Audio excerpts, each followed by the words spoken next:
안녕하세요. 해외 사건 스토리텔러 한나입니다. 모든 사건이 다 안타깝고 마음 아프지만 오늘의 이야기는 개인적으로 준비하며 특히 마음이 아픈 사건이었습니다. 스페인의 카나리아 제도에서 가장 큰 섬인 테네리페 섬은 아름다운 해변으로 많은 관광객이 찾는 유명 관광지입니다. 이 사건의 범인인 토마스 지메리노도 이 섬에서 태어나고 자랐습니다. 토마스는 그 지역에서 큰 농장들과 컨트리 클럽을 소유한 아주 부유한 집안에서 태어난 막내 아들이었습니다. 두 누나들은 변호사와 금융업체의 임원으로 일하는 등 자신의 미래를 향해 노력했고 성취했던 데 반해 막내 아들 토마스는 부자인 부모님의 돈을 쓰며 파티와 레포츠 등을 즐기는 삶을 살고 있었습니다. 10대 때 같은 지역 출신인 베아트리체를 만나 오랜 연애 끝 결혼을 하는데요. 베아트리체도 토마스처럼 부유한 집안의 딸이지만 토마스보다는 토마스의 누나들과 비슷하게 미래에 대한 준비를 해야 한다 생각하는 여자였습니다. 토마스는 파티와 유흥을 좋아해서 베아트리체와 끊임없이 헤어졌다 만났다를 반복하지만 결국 결혼에 이르렀습니다. 토마스는 폭력적인 성향도 있어서 술집 등에서 싸움의 중심에 있는 그런 타입의 남자였습니다. 실제 베아트리체가 보석금을 내고 토마스를 꺼내준 적도 여러 번이라고 하고요. 토마스와 베아트리체 사이에 첫 번째 아이가 태어납니다. 올리비아라고 매우 이쁘고 사랑스러운 아이였습니다. 베아트리체에게는 간혹 폭력적이었던 모습을 보였던 토마스지만 올리비아에겐 너무나 좋은 아빠였다고 합니다. 2020년 베아트리체는 두 번째 임신을 하지만 토마스의 반복된 외도에 지쳐 이혼을 요구합니다. 하지만 아빠로서의 토마스는 믿었기에 두 번째 아이를 낳아도 양육에 관한 책임은 같이 지기로 합니다. 이혼 후 그들 사이의 둘째 아기, 애나가 태어났지요. 첫째 때와 마찬가지로 토마스는 애나에게도 매우 좋은 아빠였다고 합니다. 그래서 이 사건이 세간에 알려지게 되었을 때 아빠로서의 토마스가 어떤지 알고 있던 사람들은 큰 충격을 받았다고 합니다. 토마스는 이혼 후 싱글 라이프를 즐기며 새 여자친구도 만납니다. 하지만 베아트리체가 새 남자가 생기니 질투하는 모습을 보입니다. 베아트리체는 벨기에 출신의 매우 성공한 사업가 에릭을 만났고 동거를 시작하는데요. 에릭은 베아트리체보다 26살이나 연상이었다고 합니다.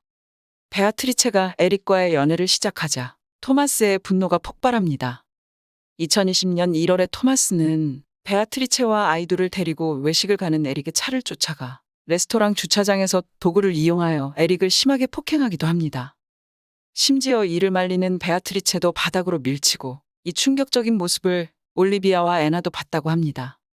다행히 사람들이 모여들어 경찰에 신고하여 토마스는 도망가고 에릭과 베아트리체는 병원에서 치료를 받습니다. 제법 위험한 상황이었음에도 베아트리체와 에릭은 토마스의 처벌을 원하지 않는다 말해서 이 사건으로 토마스가 처벌받거나 접근금지 명령을 받지는 않았습니다.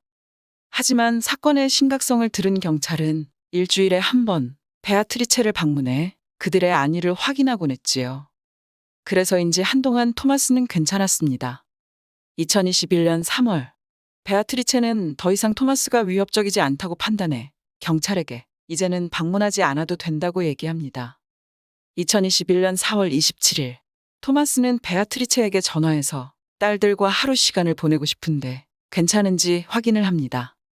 잠시 망설이던 베아트리체는 요즘 토마스가 안정을 찾은 것처럼 보였고 무엇보다 딸들에게는 좋은 아빠였던 것을 알기에 저녁 9시까지의 만남을 허락합니다.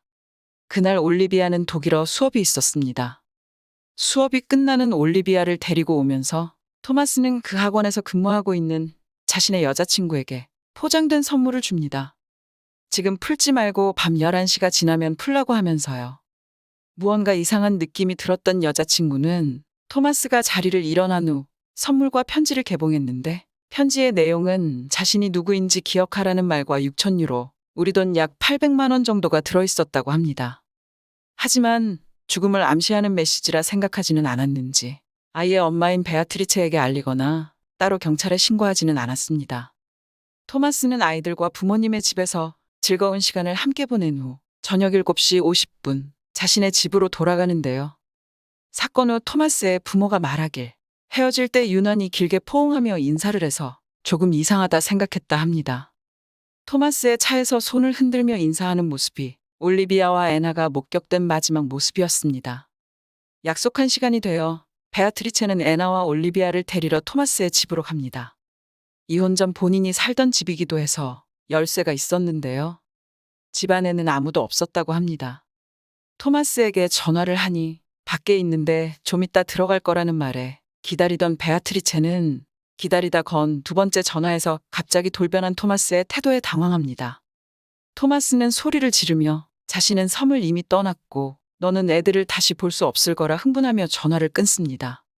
놀란 베아트리체는 경찰에 신고하고 계속 전화를 걸지만 전화 연결은 되지 않고 이후 몇 번에 걸친 통화에서도 계속 흥분해서 다시는 애들을 볼 수 없을 거라며 저주를 퍼붓습니다. 아이들이 엄마를 그리워할 거라며 이성적으로 설득해보려 하지만 애들도 곧 극복할 거라며 말을 듣지 않았지요. 새벽 2시 이후 토마스는 자신의 부모님과 친구들, 여자친구에게 전화를 걸어 작별 인사를 하며 자신의 소유물들을 나눠 가지라고 얘기합니다. 이후 토마스의 전화는 꺼졌고 경찰은 토마스를 추적합니다. 토마스는 보트를 갖고 있었는데요. 토마스의 보트가 정박되어 있는 항구에 보트가 없어 자신의 보트를 이용해 섬 밖으로 빠져나간 걸로 보였습니다. 하지만 수색이 시작된 지 얼마 지나지 않아 토마스의 보트는 인근에서 아무도 없이 떠 있는 채 발견되었습니다. 보트 정박지의 CCTV를 확인한 결과 아이들의 모습은 잡히지 않았습니다.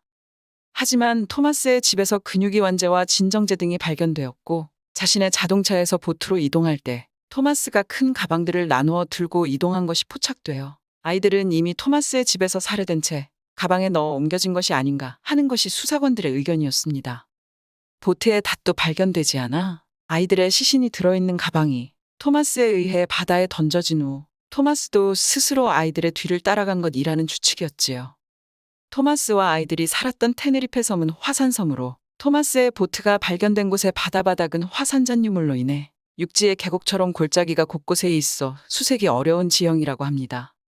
그럼에도 음파탐지선까지 동원되어 아이들과 토마스를 찾기 위한 바닷속 수색은 계속됩니다.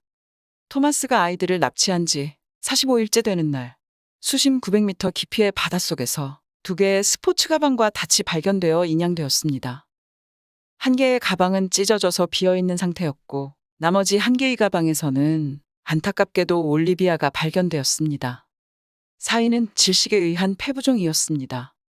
다른 한 가방이 찢어진 채 발견된 것으로 보아 애나의 유해는 바닷속에서 유실된 것으로 보였습니다. 토마스와 애나의 시신은 아직까지 발견되지 않은 채 두 사람 역시 사망한 것으로 추정됩니다. 이 사건은 스페인 전역에서 모든 계층의 분노를 자아냈습니다. 자녀를 향한 부모의 사랑하는 마음을 이용해 상처를 주고자 죄 없는 아이들을 대상으로 한 이 같은 악랄한 사건이 없어졌으면 좋겠습니다.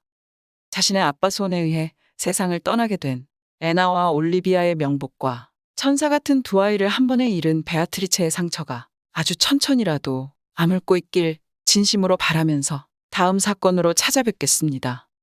이상 해외 사건 스토리텔러 한나였습니다. 안녕히 계세요.